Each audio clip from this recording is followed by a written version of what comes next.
Bridget, which is what we've seen all weekend long. So let's go in and explain what matchups we have here. I believe we featured Aaron Tarbell before. He is playing a very intricate Espeon Garb deck. So it has a lot of different techs in there, Drampa, Katarna, GX, a couple things like that. And on the other side of the board, Joey's playing the same 60 as Ian, if I looked over the list correctly. The Golisopod Zoroark with the Lurantis promo Sunny Day that boosts the damage. This is gonna be a very interesting matchup in a lot of aspects because confusion makes does a huge thing here in this matchup. It's like where's Psychic Energy at? And it's a lot of it's just a lot of interesting things here. Aaron can divide GX and set up different knockouts on these Zoroarks and Golisopod, and he has de-evolution plays, through Po Town and Espeon EX. So there's a lot of different things that Aaron can do here. Absolutely. He's got his 2 Trubbish. He's got his Drampa. He kind of cheat-coded in the Espeon GX because he knew he was going to be attaching a Psychic, and that's something the high-level players often do. Save some time, announce it, making sure they're working through those things with their opponent. Joey, a natural Bridget. How you want it. I mean, if he's starting the Lele, it'd be nice to just have the Bridget in hand. So it looks like he's got 2 Zorua there and a Wimpod, and he's going to get his trade setup going that has been happening all weekend long and get up his robust attacker, Golisopod. Looks like a energy attachment on Tapu Lele to kind of set up maybe the retreat next turn. He seems to be favoring a similar strategy that Ian took to where he's holding back, putting down the Fomantis for later in the game. And I think that's a strategy they both went over together as they constructed his deck. It's not one of the main cogs in the machinery of the deck. It's to close out games. It's your what puts you over the top. So we see a quick Ultra Ball from Aaron here, discarding Lusamine and a Cynthia, I believe. And abilities are gone, my friend. Plays. We're set and ready to go. Exactly right. He's got the exact setup he's looking for. Got that Trubbish on the bench, ready to go if he wants to go into Trashalanche. Drampa, great backup attacker, and Espeon GX here. If we fade the double colorless, looks like we're just going to be going in with Psybeam and trying to do some work that way. 60 damage Psybeam, not bad. One of these combos came from, I believe, the World Championships last year through, a lot of people played Drampa Guard, but with the Po Town combo. So what that means is Drampa's second attack for 3 colorless energy, so in this case, Psychic double colorless. It does Berserk. Base damage 80, but it does 70 more if there's damage on your bench. How that happens is through Po Town, you evolve on your Pokemon, and it adds the damage on there, increasing the effect of Berserk. We just saw a Divide GX there, canning that Wimpod real quick, 30 damage on a benched Zorua, and looks like Joey seeing the writing on the wall. He's going to attach again to Lele, and I think we're going to start seeing some energy drives. I like to play from Aaron on this side because he knows the only threat right there is the Golisopod, because what's Zorua going to do without being able to trade? So he went ahead and took out that Mia threat and kind of, just quick aggression right there from Aaron. Looks like Joe, without his abilities here, running a little light on draw supporters in his hand. Acerola to remove 30 damage on a bench Zorua, not really where you want to be.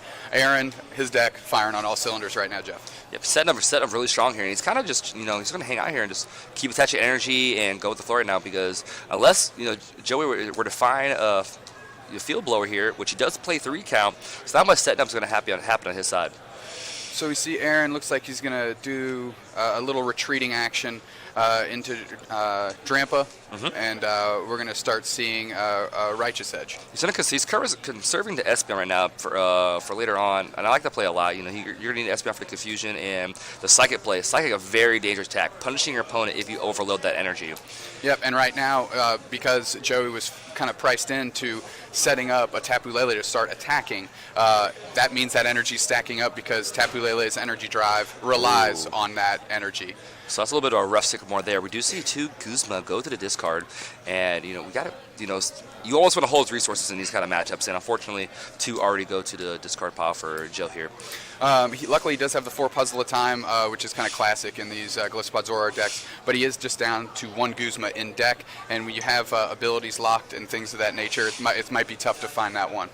Definitely. So we see an Ultra Ball come down. He's finally getting the Zork GX out here and has a Float Stone on it. The glare's a little bit kind of hard to see there, but he did attach the Float Stone prior to his Professor Sycamore. But he won't be able to trade unless we see a Field Blower in his hand. I think he's just kind of playing to it at this point. Field Blowers, 3 count, just like Ian had, and he needs to get there. He also has the, right now he's fortunate having a Layla with 2 grass energy on it, so the Righteous Edge from Drampa is not taking any effect right now. So hopefully he can kind of keep the strategy going, attaching basic energies, and avoid the Righteous Edge from Drampa. However, Lele doing 60 damage on a Drampa that isn't necessarily integral to Aaron's plan. He's able to just kind of get some damage on the board, using that Righteous Edge attack for 50, kind of matching the damage output that Joey's putting out there, but he's only got 1 Psychic involved in that trade. So we see Aaron, I believe he just Ultra Balled, going through the deck here, and there it is. Trash Lance Garb. Trash Lance Garbodor. So now there's a whole bunch of pressure on Joey's side. He has to be a lot more cognizant of all the items he plays and all of his different, when he goes to trade, what to discard right now because of the pressure that Garbodor brings. So what we also see is the Berserk attack that Drampa has that was kind of the story of last year. Yes. Was Berserk. He's got his damaged Pokemon on his bench. That attack is live, doing that 150, and he's going to be going in with that now. And that's a clean knockout on that Lele if he hits this DCE. Yep. We do see a unit energy, not a DCE just yet, and does not look like he hits the DCE. Luckily, Aaron can still keep up his game plan here. He didn't need that DCE. That was a luxury, right? Yep. He can still play the game here. Just going in with 50, using Righteous Edge, developing his board, kind of sitting behind the Drampa and playing accordingly. Like the Coco here took a lot of handled a really big play yesterday for him because he was able to spread Coco a lot and then use SB on EX to sort of take multiple knockouts on these different Zoroark decks. So I can see him eyeing that strategy here in the future. So we got double puzzle from Joey, so strong. You're buying back those 2 Guzmas that we were talking about, and there's going to be his only way to buy that back. So Joey's wheels are turning. He's got a plan for us, and he's developing that right now. He's trying to fight the good fight. He's kind of put behind Po-Town, abilities locked out, and he's just doing the best he can, trying to keep it parity. That's a big Acer roller right there, Jeff. Huge. And Aaron not being able to hit that DC and him just taking it right off the board is incredible. Is a real good play for him on Joey's side right now. And he takes a knockout on the Drampa. Rebenches that Lele to no effect, but to boost that Zoroark GX damage and take that knockout there, get himself ahead 2 prizes, despite the fact that he doesn't have those abilities. Can't say enough about the strength of Puzzle of Time, using that to get those Guzmas back, and now he's set up for next turn to follow that play up. Yep, exactly. So, and him putting Lele back down, he has now, even through all his ability, he still has 3 solid attackers out there. Energy Drive is not a joke to forget about because it still hits for high amounts of numbers and punishes your opponent if you do play a high amount of energy on your side. Aaron taking a quick inventory of Joey's discard here with the Trash Giants Live. That's always something you got to think about. Unit Energy, new Ultra Prism card, gives these decks a lot of wiggle room to be able to play tech attackers like the Kartana that's in his deck. There's a lot of different decks that have been utilizing these unit energies, primarily this one with the Metal, Lightning, and the Psychic. Some other decks earlier today we saw Raichu and Garbodor play that, and that's a unique concept there also. So Absolutely. Use these new cards with Ultra Prism, coming to full use here at Collinsville Regionals. It won't be the last we see of them. This is the first big tournament they've been able to be exposed at in the United States. We see a retreat here into the Trash Lance Garb without having an item count. It's a bit difficult for itself, so we apologize for that. Looks like it might be like a 70 and 30 there, or a 60 and 30. But regardless, it is damaged. We see a Guzma here. I guess he's going to pressure the big targets here, and I believe that might be a clean knockout there. Let's see. 150 we've got and 120, and it has the 60 from the energy driver. Yep. So big. Joey, those puzzles, can't say enough about them. We always seem to see him in pairs. Yep. And he pulled back 2 Guzma, able to take KO, get ahead of this game despite not having his trades available to him. Really fighting from behind, it seemed like, and he's putting together a heck of a game plan here. We're seeing it a lot for these games recently is that, when we feel it's starting to get out of reach, they kind of reel it right back in with some incredible plays. That's why they're the top players. That's why they're playing for a winning in top 8 here. We see Espeon EX come down, double colorless, float stone. That might come up and start devolving and really putting the screws to Joey, taking some cheeky knockouts, some quick prizes for Aaron, and putting the pressure back on Joey to make something happen here. So we do see the Miraculous Shine is what the attack's called. It devolves all of your opponent's top Pokemon and pulls them into your hand. So the strategy there, spread the damage to get to the little HP and Miraculous Shine them up back into the hand and take multiple knockouts. But we do see the knockout on the active Zoroark, putting his Zorua back in hand. Active Zorua and putting the Zoroark back in hand. Yep. So Bridges from Joey. I believe we have Lele, Zorua, Tapu Lele, Wimpod, and a Coco active. He's got to cobble something together quick because Aaron can snowball this advantage with that Trash Lanch garb. And be able to take, as with a one prizer, take some knockouts. So we're going to see the Formantis come out now because we were going to talk about that, how when we cast it earlier, the same deck, is that late game knockout that you can do, put all that power in from the Formantis and, the Lurantis promo, and be able to boost the power of Golisopod and take the one-shot knockout here in this Espeon EX. The thing with Aaron's deck, all his Pokemon are a bit squishier. There's a difference between 200 and 210, besides, obviously, the number factor, but the difficulty of hitting those numbers. Looks like Joey's saying, I might not need that plus 20 damage. I'm going to get a Zorua. I haven't gone through my field blowers yet. That can unlock my trades, and then I can press this two-prize advantage that I have. Very good point you just made, that he has not seen his field blowers yet, so keep that in mind as we go out through this game and his deck gets thinner. We can still very well see these abilities come back alive for Joey. He runs the 3 field blower like Ian did. We're looking at Aaron's side. He kind of has an innocuous board, but that Trash Lanch Guard was ready to pull up and do work. Espeon, there's no more damage on the field. It served its purpose. It's taken it's as I like to call it, just a cheeky knockout, and it sits in the active. The thing is, 170, super squishy. Yeah, we're in Tapu Lele range, and we consider those easy knockouts. So, in an ideal world, that's the Pokemon that Joey wants to feast on. It's just sitting there, ready for the taking. It's got a double colorless that's invested into it. It's a big knockout for him. So we do see the 80 damage energy drive from Joey onto the Espeon EX, and Aaron has all his floatstones out there too. Keep that in mind. So a strong field blower here. There might not be a tool to be put back again on his Garbodor. Yeah, don't forget, Joey did get back the other Guzma, so he does have 2 available to him now in his deck. Golisopod into a Guzma onto that damaged Espeon EX. That's game, my friend. That is game. Interesting here. So we're going to see the Acid Spray. If I'm not mistaken, if it does not indirectly knock out, flip a coin. If heads, you get discard the energy after active Pokemon. But its base damage is 70 with Choice Band and 100 damage. There you go. Can't really see what Joey drew there for the turn. Obviously, quickest route to victory. Golisopod, Guzma. Yes. Shake the hand. And there is the field blower. We should be seeing some trades. Is just the Flowstone, not the Potown? Interesting. It looks like he's putting a little bit of stress on Aaron's own Trubbish. Okay, there. Then he decides to lock it in. I think it's deciding between another Flowstone potentially and the Potown. Yep. Guzma. I believe I just saw him on that second draw off that trade. Energy. Choice Band, Guzma, and there it is. We're going to retreat right back into it. Wow. Let's go to game 2. So he did it the hard way. He did it the hard way, and it just Tapu Lele, putting in the work, putting in the muscle power for Joey this game 1, and just holding strong for him. I don't need abilities. I have a Tapu Lele, and he's holding on strong. Load him up, coach. That's been the story of the stream when we've been in the booth. Every time we say, hey, this is probably the direction they need to go, we're like, I don't need all that. That's all superfluous. Just let me draw some cards naturally, and I'll get there. Let me go, coach. So that's where we're at now. Game 1 to Joey. Very quick game 1. Very quick game 1, and I mean that's a good thing though for Aaron on his side. He's a little bit more time to potentially take these 2 games. Neither player do not want to take a tie right now. It is not proactive for either one of them as far as their ultimate goal of making a top 8. Tie spells tournament death for them, Jeff. So we're looking right now. Joey being up 1, he is literally, if Joey wins this match, he could bubble out and they both miss. That's a very good point. But you got to give yourself a fighting chance. You got to strap up the gloves. You got to go in swinging.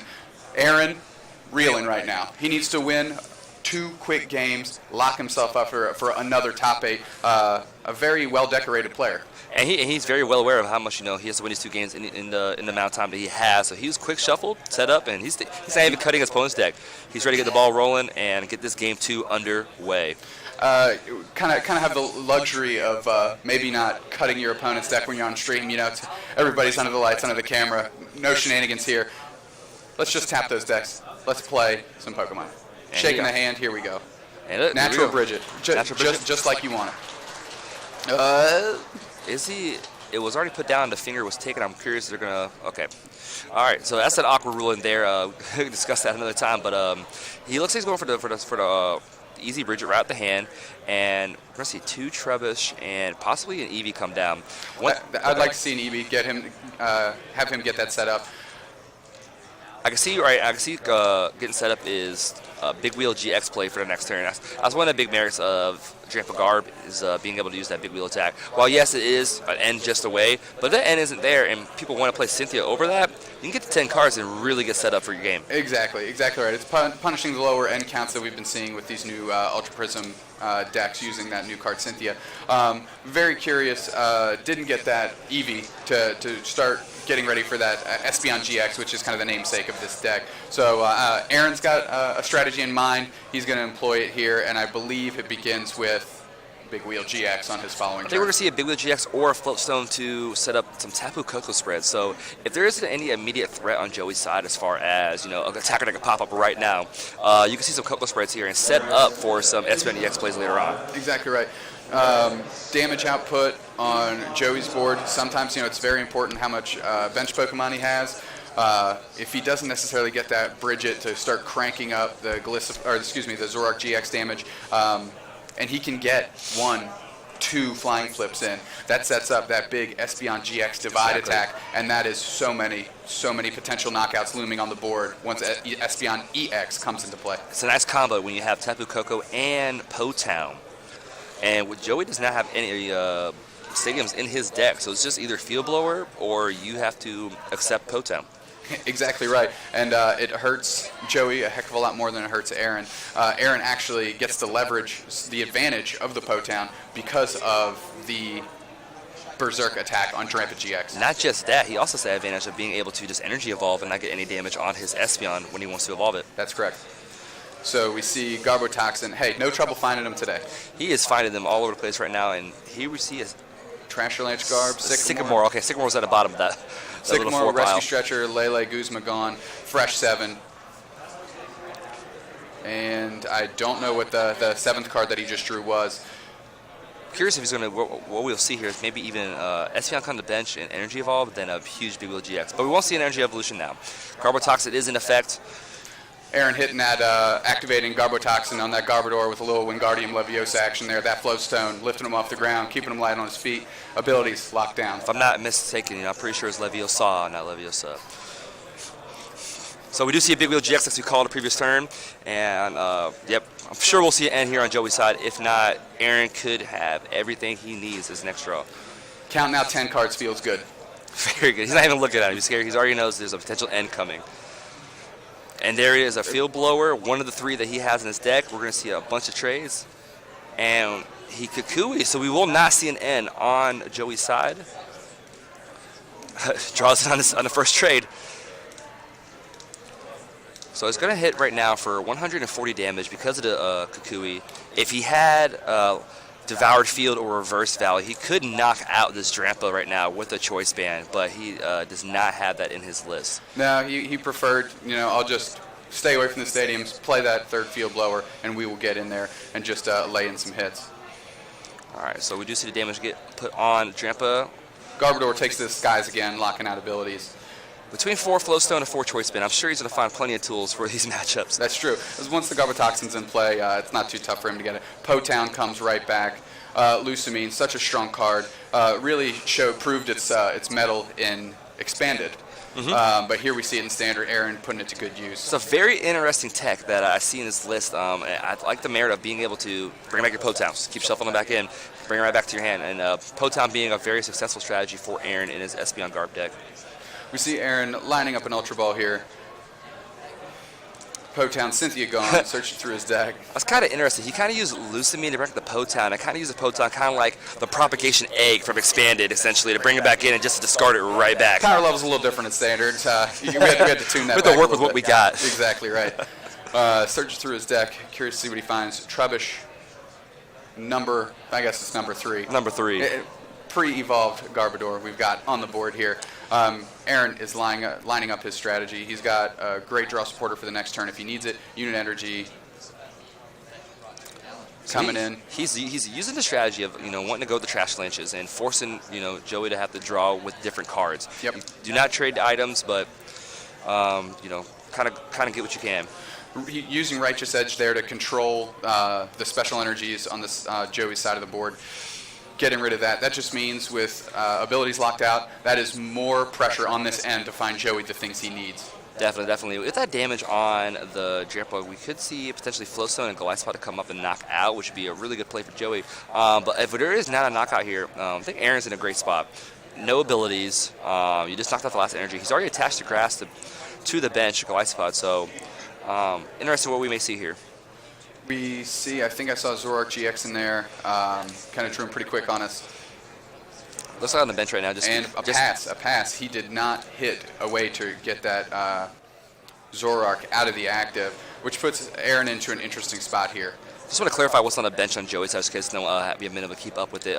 It goes in order from top to bottom. Wimpod, Tapu Lele, Gillespie with the grass and Choice Spam, another Tapu Lele, and a Tapu Koko. We see Aaron Tarbell playing Cynthia. I'm thinking he wants to get out of the active and start flying flipping.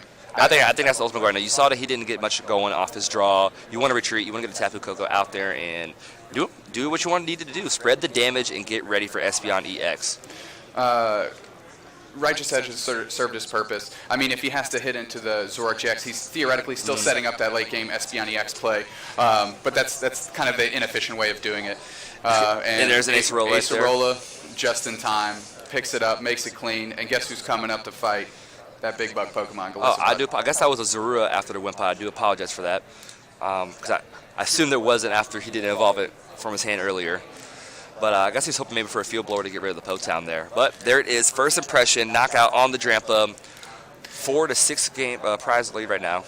The efficiency of Glisopod GX being able to that big 150 damage with one grass energy is so impressive and has carried a lot of players through this day 2 today to successful records. Lots of Zoroark we saw in the day 2. I believe it was like 6 to 7 of them, and a lot of the top players we'll see a couple in top 8, potentially Joey if he wins this matchup, and definitely a successful deck that was brought to Collinsville. That is another Trash Lance Garb setup, and here we go. It's interesting that he's going for this Trash Lance route right now. I don't know if it's EVs or prize. Maybe that could be it. We didn't think to put that in consideration there. But Joey has control of his items. He can draw without items. So this is a really interesting spot to be in. Joey's got that DCE off the top. It's going to be important next turn for him to keep the pressure on. Flying Flip, I believe it's been called, and let's strap damage up everywhere. All we're seeing right now is the prep for that big Miraculous Shine. That is what Aaron's playing to right now. Even not just that, he could if we don't see the crossing cut here, he can also just keep spreading, and it'll kind of do a little chip damage for setup for these Garbodors. But we do see the crossing cut GX. Goldspot gets a slide back to the bench, and he promotes Tapu Koko. You see Aaron, he's got some rough waters to navigate here. He is behind on prizes, hasn't been able to leverage all that damage he's been putting all over the board. He needs to step it up and step it up big. He's kind of running out of time now. Yeah, he has to make a big move here. I'm not sure what the item count is in his discard. I didn't take a quick glance when he was shuffling through, but he does have an EV down. And that Garbotoxin is live though, so he's going to have to do that the hard way. And where Potown will, nip him in the bud at this point without being able to energy evolution. Yep. He could do something cute, like maybe Field Blower his own Flowstone, but then, is there any merit in that? We saw it in the Zoroark GX Garbodor deck earlier. Being able to control when your abilities are actually live and when they are not is a much stronger proposition than maybe we gave it credit for at the start. So Aaron is drawing 6, and he needs 6 good ones. We definitely see the psychic energy, but like we said before, there is no energy evolution. Curious to see what the item count is here. Is it time to start going in with Trashalanche? Is it time to maybe feed a Pokemon into Joey's board? This is a very good play. Ending down to 3 and bringing the Pokemon back to his hand. If Joey does not have a Potown here, he's forced to have to evolve him back and take the damage. And he already used Crossing Cut GX, so there won't be any direct knockout on this Espeon EX. This Espeon EX is not threatened right now. Exactly right, doing the hard way. We see de-evolution there, and more damage coming in. It is a little bit awkward with the Wimpod because the Wimpod does have 70 HP. So unlike the Zoruas where you get evolve with Potown 2 times, that is 60 HP, but Wimpod can still hang in there. The newer grass-basic Pokemon that we've seen that have the evolution lines have had that 70 HP, which is kind of a game changer. Everything else kind of sits at 60, and that's just a perfect Potown number. Double puzzle, Field Blower. Didn't see the other card. That was Professor Kukui and the Field Blower. Professor Cuckoo is away to go on and win this one. So 120, 150, 50. Kukui's 170. Yep. So that is going to take him down to one prize right now. And we're kind of seeing the ramifications of having what I like to call these squishier Pokemon at that 170 HP. When you're just playing with Lele's, you can kind of mitigate that. But Espeon EX has been such a crucial part in Aaron's success in the past 2 days. He needs that Pokemon. And look at that, Galissapod taking another unprecedented one-hit KO. It's not normally in its repertoire, but today it's flexing its muscles for sure. Yes, definitely right now. And Aaron, he needs to make a big move here. Maybe a confusion play and end the one with the Garbotex active could make a big play for him right now. But we'll see what he goes for here with this Ultra Ball. I would assume he's going to eye that Espeon EX play. I only saw about 6 items in there. That was a really, really quick look. Benching that Tapu Lele, obviously to no effect. Garbotoxin is live, which means we might start seeing DCE and Energy Drive. Energy Drive for 100, and does he have to end the one also? Just Field Blower is a choice band. And that is it. Aaron has nothing else in hand. And there it is. He had a Guzman in hand just to try to show him that he had the game in. That is all she wrote. 2 quick, swift games from Joey. So what we're seeing here, Aaron no longer in contention for top No longer 8. is in contention Great for top tournament cut. run. Certainly something to be proud of. But Joey giving himself a chance, which is what that win's all about. It was amazing how